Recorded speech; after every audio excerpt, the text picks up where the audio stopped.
Bab 28. Yang legendaris seperti dia, kuat dan gigih seperti dia, dia merupakan objek pengejaran seumur hidup Regina. Apa? Nora menatap dengan mata terbuka lebar. Dia sangat terkejut. Bahkan hanya mendengarkan Regina, Nora bisa membayangkan betapa kuatnya pria itu. Karena kamu bilang begitu, aku benar-benar penasaran dengannya sekarang. Nora bicara sendiri. Dalam pikirannya, dia juga ingin bergabung dengan Angkatan Darat. Tapi Mei tidak akan pernah membiarkannya bergabung dengan Angkatan Darat. Dia hanya bisa mengikuti apa yang diminta keluarga Perkins. Awalnya, mungkin ada kesempatan untuk bertemu dengannya. Tapi, ketika Regina mengatakannya, dia menghela nafas dan tidak bicara lagi. Tapi apa? Tanya Nora tidak sabar. Tapi hanya yang baik mati muda. Regina mengertakkan gigi dan berkata kepada Nora, sesuatu terjadi padanya. Sekarang dia meninggalkan Angkatan Darat. Dan tidak ada yang tahu di mana dia sekarang. Banyak orang yang sangat merindukannya. Tapi tidak ada yang tahu di mana dia. Sudah 2 tahun setelah dia pergi dan dia tidak pernah kembali. Ada kesedihan dan kekesalan yang mendalam dalam suara Regina ketika dia mengatakan tentang hal itu. Nora tertegun saat mendengar apa yang dikatakan Regina. Dia tidak kembali selama 2 tahun. 2 tahun. Dia tiba-tiba teringat bahwa Son diberhentikan dari Angkatan Darat 2 tahun lalu. Apakah Son memiliki hubungan dengan jenderal ini? Nora kaget dalam batinnya. Jika Son memiliki hubungan dengan orang seperti itu, dia pasti orang yang berkuasa juga. Tapi jika dia bisa memiliki hubungan dengan orang seperti itu, bagaimana dia bisa menjadi bodoh dan lumpuh seperti ini? Nora menggelengkan kepalanya. Dia merasa pemikirannya konyol. Baik, mungkin dia hanya keluar untuk misi. Mungkin dia akan segera kembali. Nora berhenti berpikir hal lain dan mulai menghibur Regina. Iya nih. Kita semua percaya bahwa dia akan kembali. Kami semua menunggunya. Tapi aku harus segera kembali. Regina mengangguk pada awalnya dan mengatakannya dengan ringan. Benarkah? Apa kamu akan kembali? Nora begitu senang saat mendengarnya. Lagi pula, dia sudah bertahun-tahun tidak bertemu Regina. Iya nih. Karena jenderal tidak ada di sini, kami kalah dalam pertempuran. Kami sedang dalam keterpurukan sekarang. Jenderal barunya sombong. Dia tidak pernah mendengarkan saran kami. Dia hanya tahu bagaimana mengirim tentara untuk mati. Aku tidak tahan lagi. Aku bisa mati untuk negaraku. Tapi aku tidak ingin mati sia-sia karena perintahnya yang salah. Dan aku juga merasa kami telah kehilangan jiwa tanpa jenderal. Kami tidak dalam satu pikiran sekarang, dan aku tidak ingin tinggal di sini lebih lama lagi. Regina menarik napas panjang. Ada kesedihan dalam suaranya. Nora senang mengetahui Regina akan kembali dan berkata kepadanya, karena kamu akan segera kembali, aku akan menunggumu kembali. Nanti kita belanja bersama. Tidak masalah. Regina tertawa dan mengangguk. Mereka saling berbicara sebentar sebelum menutup telepon. Hari berikutnya, Nora bangun pagi dan membuat sarapan untuk seluruh anggota keluarga. Mei yang membuat makanan di rumah sebelumnya. Lagi pula, dia tidak harus bekerja. Dia memiliki lebih banyak waktu luang. Tapi sejak Sean datang ke rumah mereka, Mei tidak pernah lagi masuk ke dapur. Mei berkata bahwa dia tidak akan pernah merawat Sean, pria cacat itu. Sean tidak akan pernah bisa memakan masakan Mei. Sebenarnya, Mei bermaksud menggunakan cara ini untuk membuat Nora menyerah. Dia tahu Nora berkonsentrasi belajar sebelumnya dan sama sekali tidak pandai dalam pekerjaan rumah. Selama Nora merawat Sean, Nora akan bosan dan mengusirnya. Tapi Mei tidak pernah menyangka bahwa Nora begitu gigih. Nora bisa membedakan gula dan garam sebelumnya. Sekarang dia bisa membuat banyak hidangan. Seluruh rumah sudah tertata sempurna di bawah kepengurusan Nora.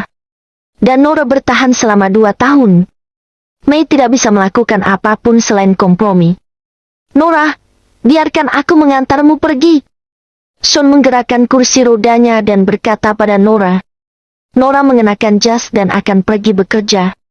Memang kamu bisa melakukannya. Bagaimana kamu bisa mengantarnya sedangkan kamu menggunakan kursi roda? Kata Mei mencibir Sean. Bu, Sean punya mobil sekarang. Kata Nora kepada Mei. Dia dengan ringan mengerutkan kening dan menatap Mei. Ya, itu benar-benar di luar kemampuannya. Sekarang aku mau lihat apa kamu punya uang untuk bensin. Bensin untuk mobil sport itu mahal. Kata Mei pada Nora. Sean menggeleng tak berdaya saat mendengar apa yang Mei katakan. Sepertinya Mei sudah melupakan semuanya tentang apa yang dia katakan pada wanita itu kemarin. Bab 29. Tidak perlu mengatakannya lagi. Itu ada gunanya. Cukup baginya untuk menebus hutangnya pada Nora sejak saat itu. Dia tidak perlu memikirkan orang lain. Kalau begitu aku harus merepotkanmu. Kata Nora pelan sambil menatap Sean. Sean menjawabnya dan keluar di hadapannya. Dia menghela nafas dan membatin. Gadis konyol. Aku sudah merepotkanmu selama 2 tahun. Bukan apa-apa bagiku melakukan ini untukmu. Nora, apa kamu bodoh? Mei tidak berdaya. Kamu harus membantunya masuk ke mobil jika dia mengantarmu. Memang ini lebih baik daripada kau menggunakan skutermu. Kata Mei dengan suara marah sambil melirik Nora. Dia ingin melakukan sesuatu untukku. Kata Nora pada ibunya. Dia akan terluka kalau aku menolaknya. Nora mengganti sepatunya. Lalu dia berbalik dan keluar. Orang cacat. Harga diri macam apa yang dia punya? Mei mendengus dan duduk di sofa sendirian dengan marah. Jangan terlalu jahat pada Sean seperti itu. Tidak masalah jika kamu melakukannya sebelumnya. Tapi dia sudah sembuh sekarang. Dia juga punya harga diri. Kata Ingram pelan kepada Mei sambil duduk di sofa dan meletakkan koran. Harga diri apa yang dia miliki? Dia tidak akan terus tinggal dengan keluarga Perkins jika masih punya harga diri. Mei menyilangkan kedua tangannya di depan dada. Semakin dipikirkan, semakin marah dia. Kamu harus mengerti kalau bukan dia yang ingin tinggal bersama keluarga kita. Ujar Ingram mengingatkan Mei.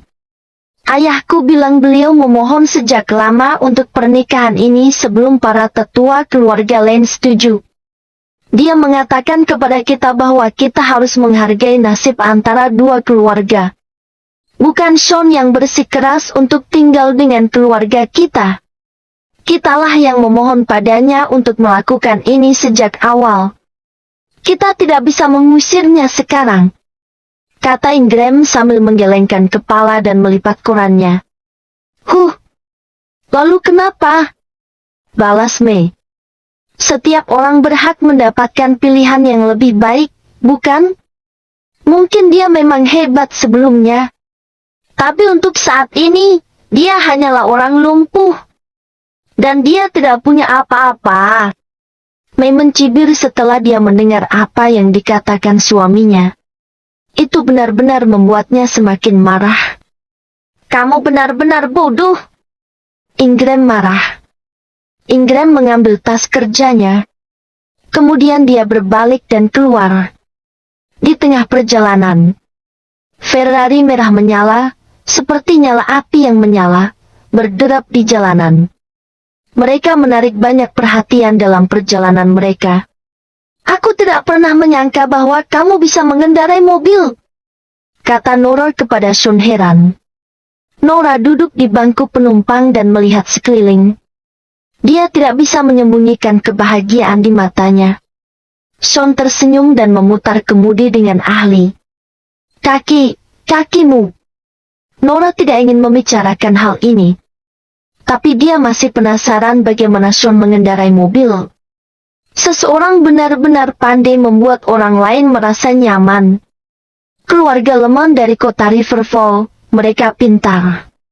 Sean perlahan mengeluarkan tangannya dan menunjuk tombol yang dimodifikasi khusus untuknya. Itu otomatis. Dan itu bisa dinyalakan dan dimatikan dengan sebuah tombol. Dia juga bisa mengontrol pedal gas dan rem dengan tangannya. Sungguh membuatnya nyaman. Hal sepele yang menentukan keberhasilan atau kegagalan. Apa yang telah dilakukan Scoop benar-benar memenangkan kesan baik bagi Sean. Begitu.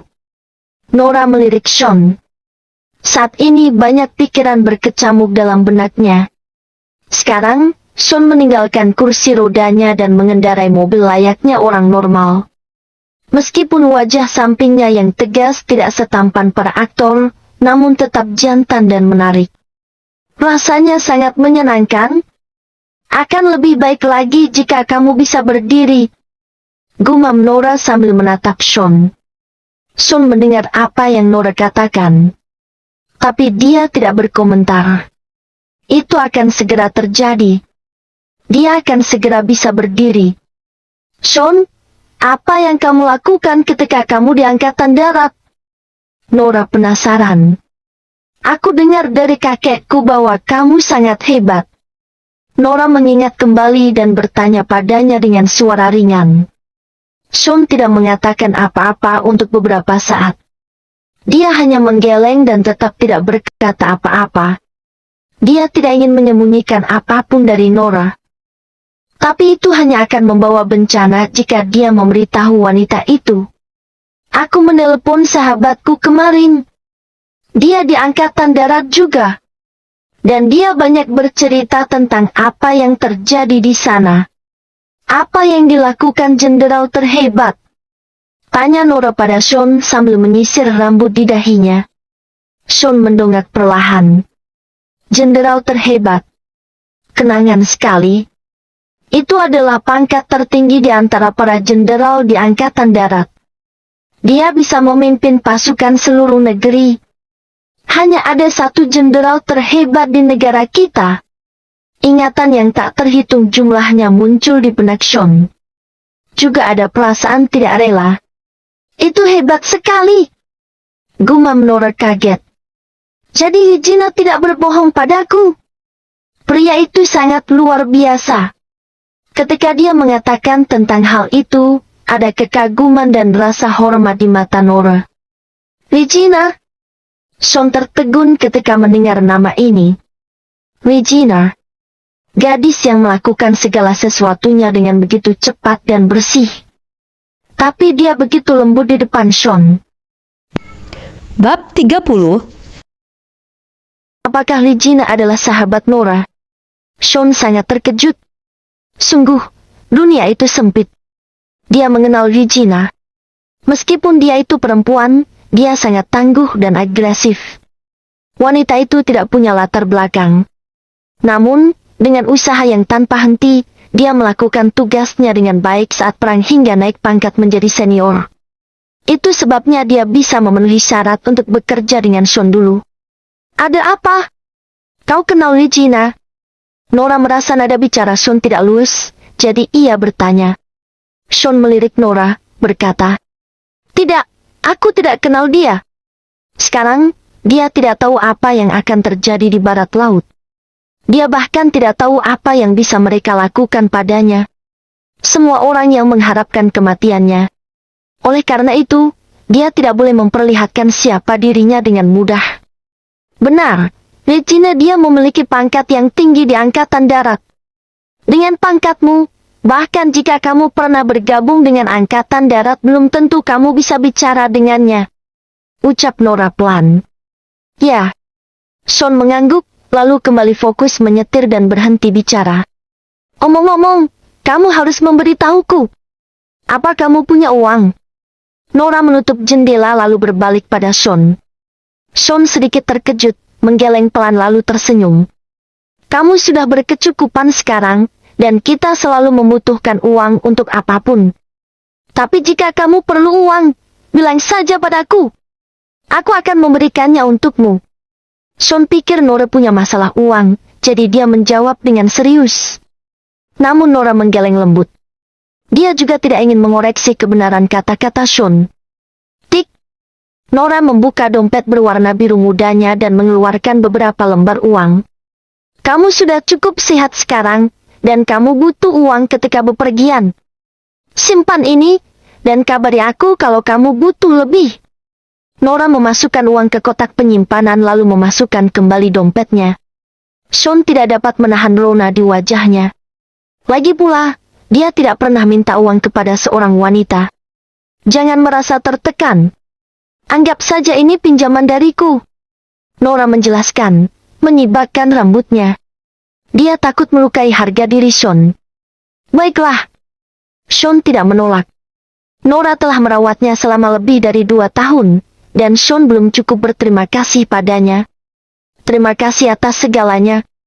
Aku akan menggunakan seluruh dunia ini untuk membalasmu. Sean bergumam sambil mengepalkan tangan Kester, anak perusahaan keluarga Perkins tempat Nora bekerja. Saat ini, Fanny dan Yates sedang berdiri di pintu masuk perusahaan seolah menunggu sesuatu. Kenapa Tuan Carol belum datang juga? Apa dia bilang jam berapa dia akan datang untuk tanda tangan kontrak? Fanny melihat sekeliling dengan tidak sabar. Tidak. Dia hanya bilang akan datang hari ini. Yates menggelengkan kepala dan ikut merasa cemas. Mereka telah memberitahu Nyonya Perkins tentang masalah kemarin. Tujuannya, tentu saja, untuk mendapatkan pujian dan meremehkan Nora. Kita harus memastikan semua berjalan dengan baik. Aku sudah berjanji pada nenek untuk memenangkan kesepakatan. Ucap Fanny, dengan tangan terlipat di depan. Jangan khawatir. Kali ini pasti lancar. Yates tidak pernah segugup itu. Karena Tuan Carol sangat positif kemarin. Tepatnya, dia agak memohon untuk bekerja sama dengan keluarga Perkins. Jadi, kontrak akan diselesaikan. Aku pulang kemarin dan memikirkan ini, ada sesuatu yang mencurigakan. Aku yakin staf di sini tidak akan berani berbohong padaku. Tapi apa menurutmu Sean benar-benar memberi Nora sebuah Ferrari? Fanny sedikit mengernyit dan membicarakan itu lagi. Haha, jangan membuatku tertawa. Terkadang takdir memang sudah ditentukan. Nora tidak bisa membeli Ferrari seumur hidupnya. Dan Sean ditakdirkan berada di kursi roda seumur hidupnya. Jika Sean berada di belakang kemudi Ferrari, aku akan berlutut dan memanggilnya ayah.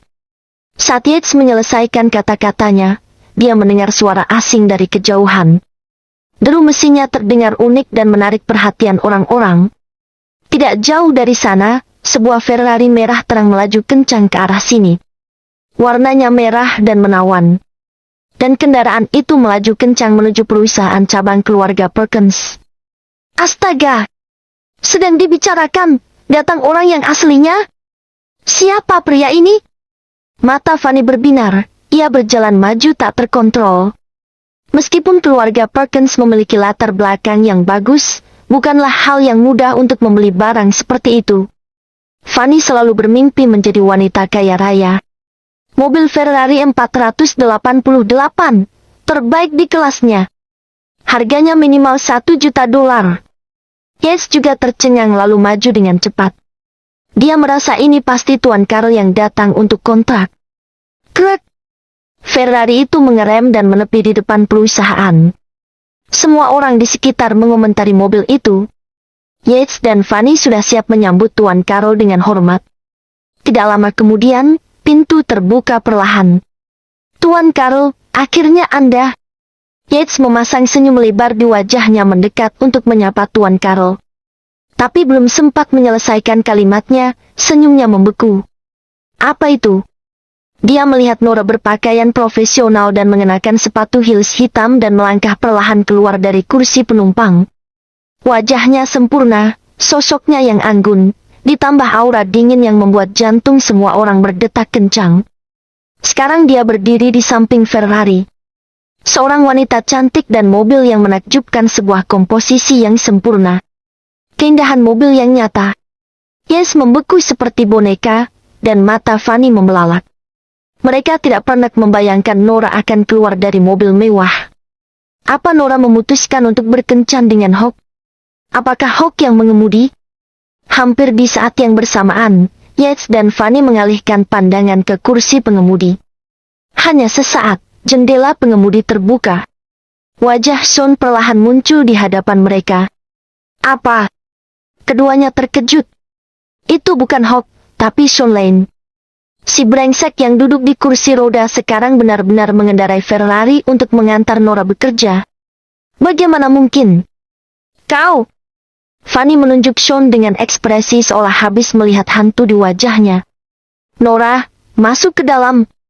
Aku akan menjemputmu nanti, kata Sean pada Nora sambil tersenyum lalu melirik Fanny dan Yes. Oke. Nora mengangguk dan hendak masuk ke dalam kantor. Tunggu. Fanny melangkah maju dan menunjuk Ferrari. Lalu ia bertanya, dari mana kau dapat mobil ini? Bab 31. Nora sedikit mengernyit dan menatap Fanny. Apa aku harus melaporkan belanjaanku padamu? Nora sabar menghadapi mereka, tapi bukan berarti dia bisa dengan mudah ditindas. Haha, apa kau tidak takut kebohonganmu terbongkar? Ferrari, apa kamu bisa membelinya?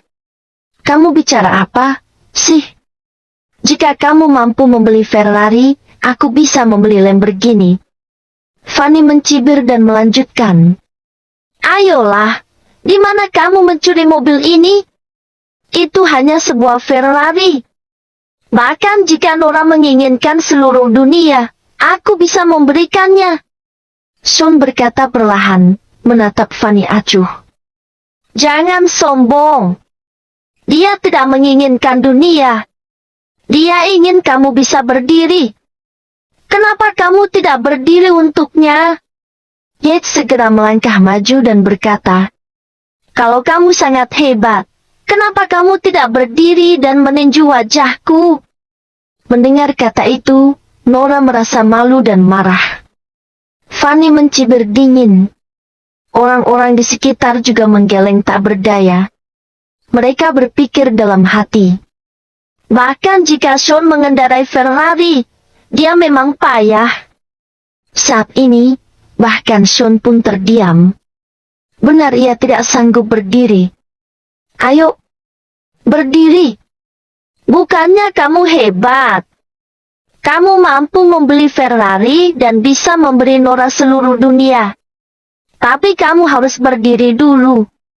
Fanny maju perlahan dan membungkuk menatap Sean. Sean perlahan mendongak menatap Fanny. Sebaiknya kamu berharap aku tidak akan pernah bisa berdiri. Karena di hari aku berdiri, sudah waktunya kamu membayar hutang-hutangmu. Saat aku berdiri, akan menjadi mimpi buruk bagimu. Sean menggigit giginya dan mengucapkan kata-kata itu pada Yates.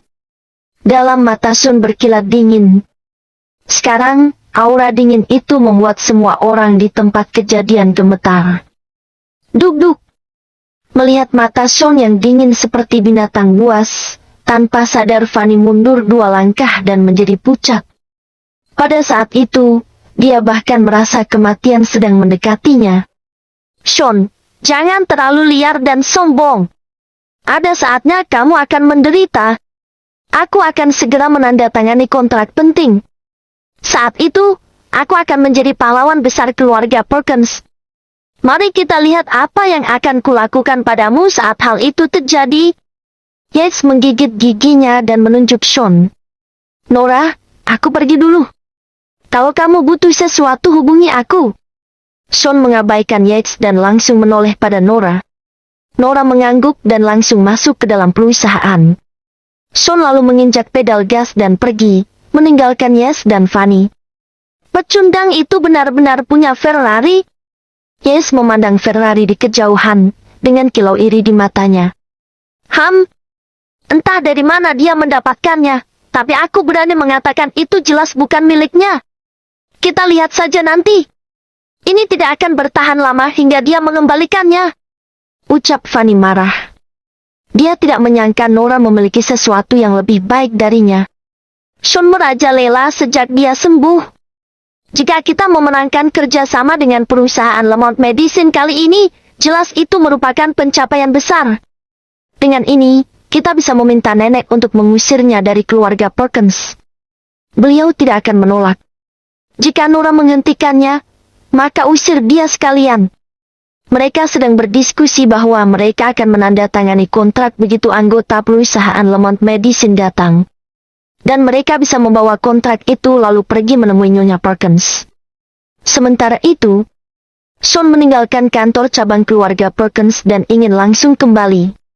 Setelah dipikir-pikir, dia memutuskan untuk pergi langsung ke keluarga Lemont di kota Riverfall dan menyembuhkan penyakit Tuan Lemont karena dia sudah terlanjur keluar. Jadi Sean berbalik dan pergi ke keluarga Lemont. Setelah Scott menerima telepon Sean, ia bergegas keluar untuk menemuinya. Tuan Lane, seingat saya Anda bilang harus menunggu 2 hari untuk perawatan berikutnya. Saya berpikir untuk menjemput Anda besok. Scott menerima Sean dengan penuh hormat. Ya, hari ini juga boleh, kata Sean singkat sambil melambaikan tangannya. Ya, kami akan mengikuti aturan Anda. Scott senang dan mengangguk cepat. Mereka semua mendengar bahwa Sean adalah dokter ajaib, jadi mereka ingin melihatnya langsung. Sean tidak membuang waktu. Pertama dia memeriksa keadaan Tuan Lemont saat ini dan kemudian mengeluarkan jarum perak. 7 atau 8 orang di ruangan itu benar-benar takjub dengan akupunktur Sean. Mereka semua mengagumi teknik terampil dan ketenangannya. Mereka sangat mengagumi kemantapannya. Meskipun Sean masih muda, dia memang memiliki temperamen seorang dokter hebat. Sepertinya berbagai macam penyakit kompleks bukanlah masalah baginya. Nyaman sekali. Membuatku merasa seakan memiliki hidup baru. Setelah akupunktur, Tuan Lemont menarik napas dalam-dalam. Tuan Lane, saya merasa lebih dari sekedar berterima kasih. Mulai sekarang, di kota Riverfall, keluarga Lemont akan menawarkan bantuan apapun yang Anda butuhkan. Jika Anda membutuhkan bantuan dari kami, jangan ragu untuk mengatakannya. Sama-sama, Tuan Lemont. Sean sedikit melambaikan tangannya, menyingkirkan jarum perak, dan memasukkan mereka ke dalam kotak. Tuan Lane, sepertinya Anda lebih terampil kali ini. Scott berusaha mencari topik untuk mengobrol dengan Sean. Yep. Sean mengangguk kecil. Dia tidak melakukan akupunktur selama 2 tahun. Waktu itu memang agak kaku. Setelah ini, Tuan Lemont akan benar-benar pulih. Kata-kata Sean membuat semua orang merasa tenang. Omong-omong, Tuan Lane, seperti yang Anda minta, saya telah mengirim seseorang untuk menawarkan bantuan kepada keluarga Perkins. Kemarin, perusahaan Lemont Medicine telah menyusun kontrak dengan keluarga Perkins, dan akan ditandatangani langsung hari ini. Tuan Lane, apa ada hal lain yang bisa saya lakukan? Scott sekarang sangat mengagumi Sean. Bukan hanya karena kebaikan Sean pada Tuan Lemont, tapi juga potensinya yang besar. Tidak peduli pejabat atau orang biasa, tidak ada yang bisa menjamin bahwa mereka tidak akan terjangkit penyakit apapun dalam hidupnya. Karena itu, keluarga Lemont sangat mementingkan Sean. Apa Anda sudah menandatanganinya? Gumam Sean pelan. Sepertinya Nora tidak mengatakan apapun soal itu. Dengan siapa? Sean menatap Scott. Saya meminta Zack untuk pergi ke kantor cabang Nona Perkins. Tapi Nona Perkins tidak ada di tempat, jadi dia menandatangani kontrak dengan Yates. Scott menjawab dengan cepat dan melaporkan dengan jujur. Sean mengernyit, mendengar apa yang Scott katakan. Pantas saja Yates begitu sombong hari ini. Melihat kerutan itu, Scott tidak bisa menahan perasaan gugup. Apakah dia melakukan kesalahan? Kontraknya tidak akan ditandatangani. Atau hanya bisa dilakukan dengan tanda tangan Nora? Kata Sean singkat dengan nada tenangnya.